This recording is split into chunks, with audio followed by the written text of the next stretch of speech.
अस्सलाम वालेकुम आज़ाद साहब। सबसे पहले एएसजी न्यूज़ में मैं आपका खैर मकदम करता हूं।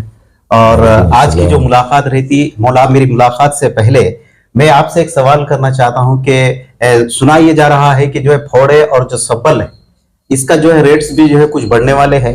और क्योंकि पता नहीं, लोग का ये कहना है कि किसी के घर पे कोई टीम पहुंच जाए और आपको बेल मारे, आप बाहर आए, आने के बाद में आपसे कहा जाए कि भाई आपकी बिल्डिंग के नीचे कोई ना कोई चीज है, चाहे आप मंदिर बोलिए या कोई इमारत बोलिए या कुछ है।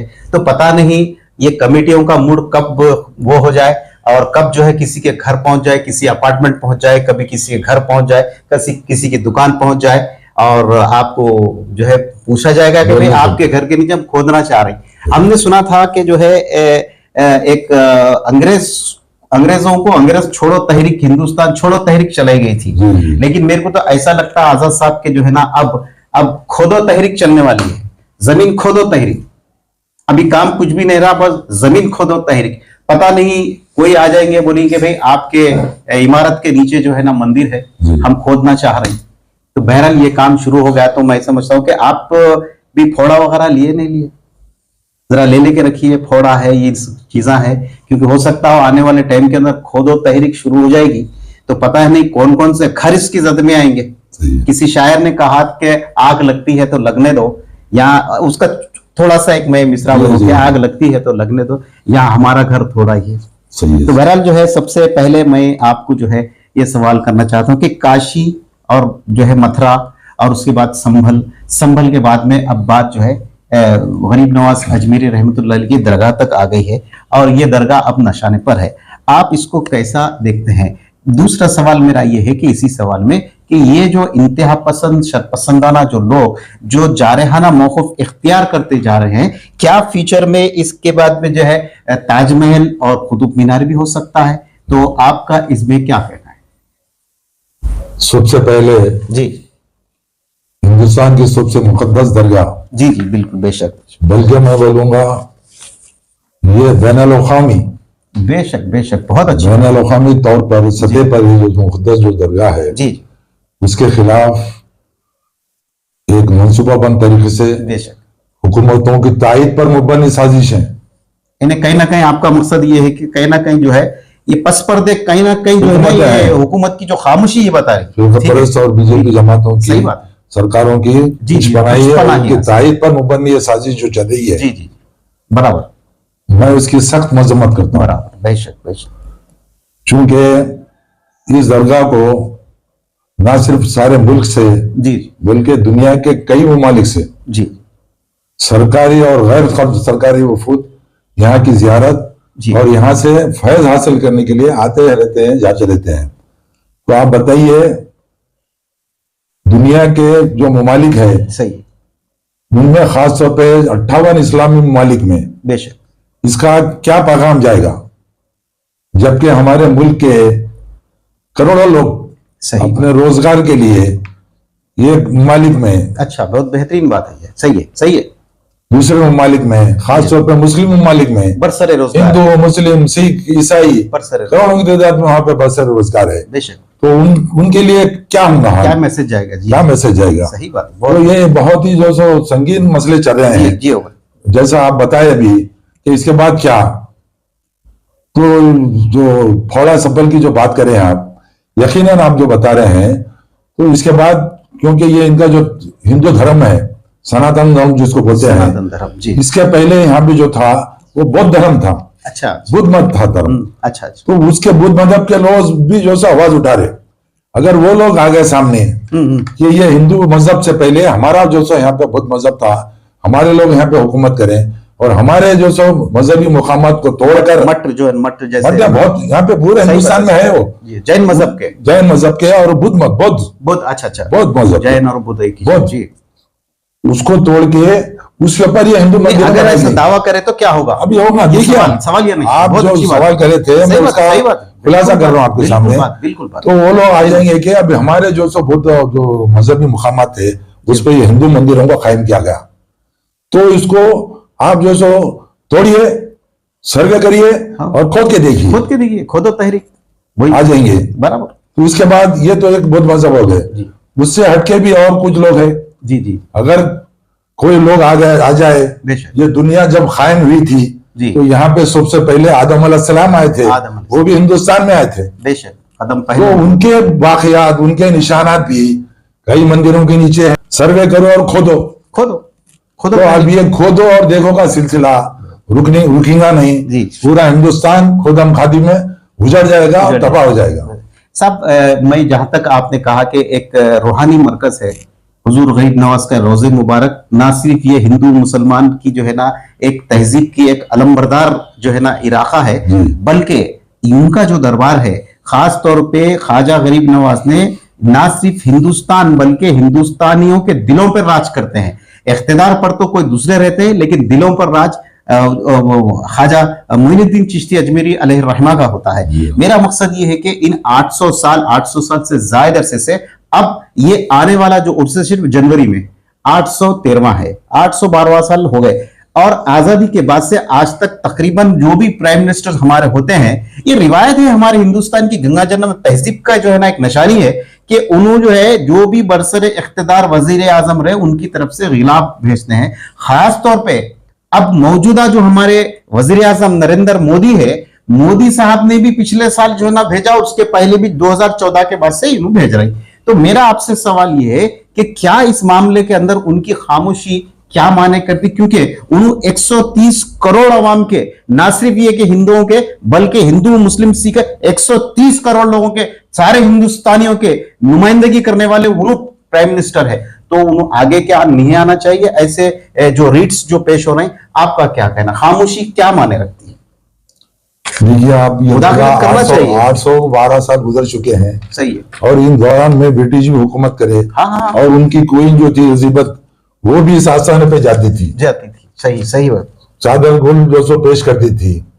और गुज़िश्ता 75 सालों से आजादी के बाद से यहाँ के प्राइम मिनिस्टर हर साल जो सो अपनी जो सो आस्थाने को वहां पे अपनी चादर जो सो पेश कर, अकीदत का जो चादर रहती है वो पेश करते हुए, और अभी इस वक्त जो मौजूद है प्राइम मिनिस्टर मोदी साहब, उनकी खामोशी की वजह आपको बता दिया मैं। ये जो साजिशें चल रही है, ये सब उनकी हिम्मत का ही है।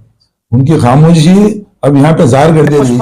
खास तौर पे बीजेपी हुकूमत है, उत्तर प्रदेश की एक हुकूमत है, वहां का सरबराह फिरका परस्त, आसाम का सरबराह फिरका परस्त, मरकजी हुकूमत देखिए, आप वजीर आजम को देखिए, होम मिनिस्टर को देखिए, खामोश बैठे हुए हैं। जहाँ यूं समझिए कि जहां भी डबल इंजन की सरकार है, वहां के ऊपर जो मनमानी की जा रही है। और एक बात ये है ना, ये है आजाद साहब की जो है इन्हें दस्तूर के नाम पर, कानून के नाम पे गैर कानूनी काम किया जा रहा है धड़ल्ले से, समझे आप। और दूसरी जो है, दुनिया के अंदर हमारा एक जो हिंदुस्तान की जो पहचान है, एक मुनफरिद पहचान है। यहाँ का तहजीब, यहाँ का तमद्दुन, यहाँ की सखावत, यहाँ की मेहमान नवाजी, यहाँ की मोहब्बत, यहाँ का जो है पासदारी, यहाँ की मेहमानदारी, यहाँ की दोस्ती, यहाँ की हमदर्दी या इंसान नवाजी, आप कितनी चीजें मैं आपको बताऊं।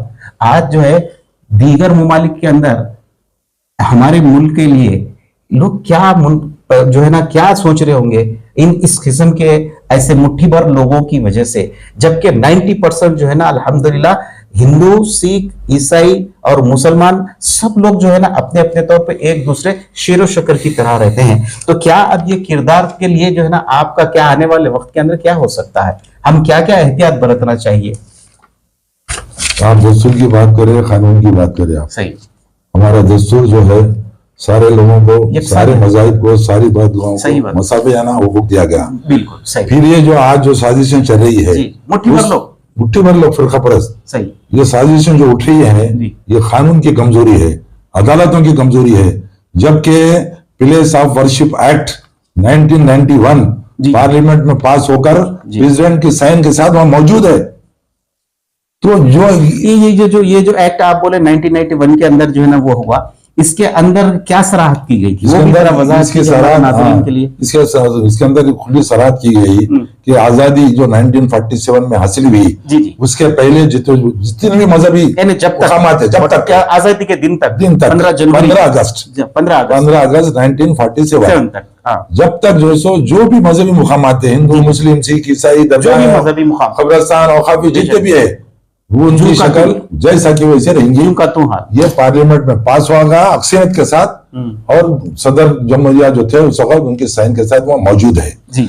तो ये अब देखिए, अब यहाँ पे जो इसका जो फितना जो शुरू हुआ, सुप्रीम कोर्ट के जो हमारे चीफ जस्टिस है चंद्रचूड़ साहब, उनकी जो सो उनकी रोल अदा करे और ये सिलसिला शुरू हो गया, उसके ताल्लुक से कानून जानते हैं आप किधर इशारा कर रहे हैं, बता रहा हूँ, कानून जानने वाले समझ जा सकते हैं, बता रहा हूँ, सही बात, कानून और अदालत और जो सो सारी चीजें, जबकि एक्ट मौजूद है, चले गए, एक्ट भी मौजूद है, उसकी खिलाफ वर्जी चल रही, जबकि यूपी का एक बहुत बड़ा खत्तावर लीडर समाजवादी पार्टी का राम गोपाल यादव, उन्हें खुले तौर पर बात दिया ये।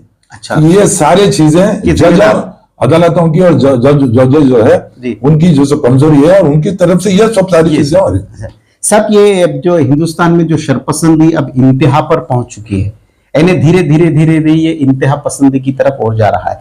तो इस इंतहा पसंदी का मकसद सिर्फ क्या है आपकी नजर में? क्या मुसलमानों की जो है ना दिल आजारी करना है, उनको जहनी कोफ्त और तकलीफ में मुब्तला करना है, यानी वो लोग को जहन में इतना वो करके वो खुद यहां से चले जाए? क्या ये मकसद आपकी नजर में है? क्या है मकसद आपकी नजर में? फिरका परस्त अपनी खाम ख्याली में है और यकीनन उनकी ये साजिशें हैं कि मुसलमानों को तकलीफ दिया जाए, जहनी कोफ्त अपने उन कारोबार से, अपनी मैशियत से दूर हट जाए, कमजोर हो जाए, यानी उनका जहन हट जाए जी।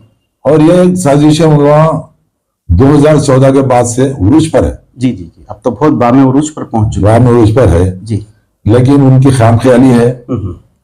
हिंदुस्तान में 35 करोड़ मुसलमान है, मामूली बात नहीं है यहाँ पे, और कोई हिंदू मेजॉरिटी में नहीं है, उनमें भी कई जाते हैं, समझे नहीं?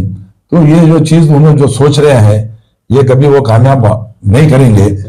तो मैं ये ही पैगाम दूंगा, जो शरपसंदी जो चल रही फरका परस्ती अपने उरूज पर है 2014 के बाद से, सरकारी और गैर सरकारी जी जी वो भी चल रही है फरका परस्ती। तो अब यहाँ पे जो सेकुलर लोग है, हिंदू मुस्लिम सिख ईसाई जमाते हैं, उनको खुले तौर पे सामने आ जाना चाहिए, इत्तेहाद का मुजाहरा करना चाहिए, क्योंकि आप बताए साहब हमारा मुल्क कसरत में वहदत की एक बहुत बड़ी मिसाल है। क्या बात है, बेशक सारी दुनिया में वहदत बड़ी मिसाल है, बड़ी मिसाल। इतने जो सो लोग, इतने मज़ाहिब, इतने दरगाह, इतने मस्जिदें, इतने मंदिर हैं, किसी और मुल्क में नहीं है। नहीं, सही बात। तो इतनी बड़ी मिसाल के बावजूद ये मामला चल रहा है। तो हमारे पास इत्तेहाद की जो सेकुलर जो लोग हैं, जमहूरियत पसंद जो लोग हैं, उन्होंने कमजोरी का मुजाहरा कर आगे बढ़ना चाहिए, बचाने के लिए मैं तो इनको यही कहूंगा, उनको भी कहूंगा और हमारी कौम को भी कहूंगा, होती नहीं जो कौम हक बात पर एक जा, उस मुल्क का हाकिम ही उनकी सजा है। क्या बात, यानी जैसे अमाल वैसा तुम्हारा, जैसी राजा वैसी प्रजा, हक बात पे आप जो होता है मुत्तहिद नहीं हो रहे, जैसी राजा वैसी प्रजा, तो आप जो सो आपका हाकिम आपके लिए सजा जी। सब ये मेरा आखिरी सवाल, अब जैसा कि आपने बहुत अच्छी बात कही, मैं आपकी बात से इत्तेफाक रखता हूं कि ये जो मुट्ठी पर शरपरसन अनासर जो है, इनके खिलाफ हिंदू मुस्लिम सिख ईसाई के जो सेकुलरिज्म के ऊपर यकीन रखते, मुल्क की सालमियत के लिए इनके खिलाफ जो है ना आगे आना चाहिए और इनके खिलाफ एहतजाज करना चाहिए। इसके साथ साथ जो है ना मैं हमारे नाजरीन को भी ये कहना चाहूंगा, मतलब फौड़ा सब्बल को भी आप थोड़ा सा तैयार रख लीजिए, पता नहीं कौन सी इमारत के नीचे आपके पास आ जाए कि भाई खोदना है, तो खोदो तहरीक जो है ना शुरू हो सकती है। तो बहरहाल नाज़रीन, ये तहरीक जो है मैं मेरी तरफ से कह रहा हूं। तो और एक आखिरी सवाल के साथ मेरी बात को खत्म करता हूं। आज़ाद साहब, एक सहाफी का काम जो रहता, जो सामने है, जो दिख रहा है वो खबर नहीं, लेकिन जो वो दिमाग के पीछे जो चल रहा है उसको खबर कहा गया। तो एक सहाफी का काम यह रहता है कि वो आने वाली चीज को जो है ना वो सामने लाए। तो आप एक सीनियर सहाफी है, तो आप अब जो है आइंदा लाए अमल के तौर पे मुसलमानों में इत्तेहाद और इत्तेफाक के लिए, सब्र और तहम्मुल के लिए क्या पैगाम देना चाहेंगे? आखिरी सवाल। मैं मुसलमानों से के साथ साथ जी हिंदुस्तान की सारी कौमें जो है, हिंदू मुस्लिम सिख ईसाई, बराबर, उनको ये कहूंगा कि वो आगे बढ़े। जिस तरह फिरका परस्त सामने खुले ढटाई के साथ आकर फिरका परस्ती की बात कर रहे हैं, मुसलमानों के खिलाफ बात कर रहे हैं, दलितों के खिलाफ बात कर रहे हैं। एक कोई शंकर कोई आचार्य है, वो अपना रोज यात्रा लेके निकला हुआ है, हिंदू एकता, आ जाओ यहीं पे। कोई कह रहा कि बटेंगे तो कटेंगे। तो जो सेकुलर जो लोग हैं, जमहूरियत पसंद जो लोग हैं, हिंदू मुस्लिम सिख ईसाई, उनको भी आओ, यात्रा निकालो आप भी इत्तेहाद की। यानी आपका मकसद ये है कि हिंदू मुसलमान सिख ईसाई एक होंगे तो सेफ रहेंगे, एक रहेंगे तो सेफ रहेंगे। और ये फिरका परस्त मुस्लिम सिख फिरका परस्त का, फिरका परस्ती का और फिरका परस्तों का, दोनों का खात्मा हो जाएगा। सब आखिरी सवाल जी। अब इसमें खास तौर पे जो है जहनियत को मोड़ने वाला, जहनियत को तब्दील करने वाला किसी भी कौम की एक कलम होता है, सहाफी होता है। आजकल की जो सहाफत है, आप बेहतर जानते हैं, सहाफत के नाम के ऊपर जो है ना, इन्हें अब मैं कुछ कह नहीं सकूंगा, बहुत सख्त अल्फाज निकल जाएंगे। तो मैं कहना, सहाफत हम जैसे छोटे मोटे जो रिपोर्टर्स है, आपसे सीखने वाले ऐसे लोगों के लिए क्या है कि भाई हिंदू मुसलमान सिख ईसाई का एक प्याम मोहब्बत को अपने चैनलों के जरिए आम किया जाए। आपका क्या है, सहाफत जिम्मेदारी अपने रोल क्या निभाना चाहिए? आज की जो हाल है, जो सिचुएशन है जी, पूरा अशोक माहौल बोलिए आप आज का, सही बात, जामिया इतना मुश्किल वक्त, इतना खराब वक्त फिरका परस्ती उरूज पे आजादी के बाद आज तक भी देखने में नहीं आई। बल्कि आजादी से पहले भी अंग्रेजों के जमाने में भी इतनी फिरका परस्ती उरूज पर नहीं थी। तो मेरा उनके साथ यही पैगाम है आज सारे हिंदुस्तान के लिए, अगर सेकुलर लोग, खासतौर पे सहाफियों के लिए, खास सहाफी बताओ सही, क्योंकि हम आवाम को तो हम पैगाम दे चुके हैं। सहाफियों का बहुत बड़ा जो सो मुकाम है जी, मुल्क की सालिमियत में बढ़ चढ़ के हिस्सा लेना चाहिए, उसकी तरक्की में कलीदी उनका बहुत अहम मुकाम है। तो उनको आकर जो सो खुले तौर पे, क्योंकि अब पूरा मीडिया तो वही मीडिया हो चुका है, सारे मीडिया को तो वो फिरका परस्त खरीद चुके हैं। तो अब जो हक पसंद है, हक परस्त है, बहुत जिम्मेदारी, हक परस्त है, उनकी जिम्मेदारी बढ़ गई है, वो आगे आना चाहिए बिना खौफ, बेखौफ खतर, बिला लिहाज मजहब मिल्लत, बिला लिहाज लसानी मामला, बराबर बेशक। तो आप आके इस पैगाम को हर रोज बड़े पैमाने पे फैलाइए कि फिरका परस्ती को खत्म कीजिए, प्यार मोहब्बत को फरोग आगे दीजिए, वरना देश नहीं बचेगा। देश को जब देश भुगतना पड़ेगा तो हम कहां बचेंगे? ये सारी चीजों की सजा देश को भुगतना पड़ेगा और देश जो सो बिगड़ जाएगा। जी बहरहाल नाज़रीन, आज हमने आपसे मुलाकात और दूबदू प्रोग्राम के अंदर आज सीनियर सहाफी आजाद साहब को जो है, रशीद खान आजाद से आप मारूफ है, लेकिन ना सिर्फ ये हमारी रियासत में बल्कि दीगर रियासतों में आजाद के नाम से आप मारूफ है। उनसे हम आपको मुलाकात करवा रहे थे। ये मुलाकात आपको कैसी लगी, आप कमेंट के जरिए जरूर हमको इत्तला कीजिए, कमेंट के जरिए बताइए। और आप क्या चाहते हैं कि ऐसी शख्सियत के साथ हम किस मौजू पे बात आपसे सुनना चाह रहे हैं और हमको किस मौजू पे आजाद साहब से बात करना चाह रहे हैं। क्योंकि आजाद साहब का एक इंटरव्यू के बाद में नाजरीन मुझको फोन के जरिए लोग ये ख्वाहिश करें कि खासतौर पे आज के माहौल पे और दरगाह अजमेर शरीफ के उन्वान पर जो है ना, हमारे आजाद साहब से आप हमको मुलाकात करवाइए, उनका एक इंटरव्यू शाये कीजिए। तो आज हम ये इंटरव्यू आपके लिए शाये कर रहे हैं। ये इंटरव्यू कैसा लगा आप हमको अपने कमेंट के जरिए जरूर बताइए। जब तक के लिए दी इजाजत मुझको और सीनियर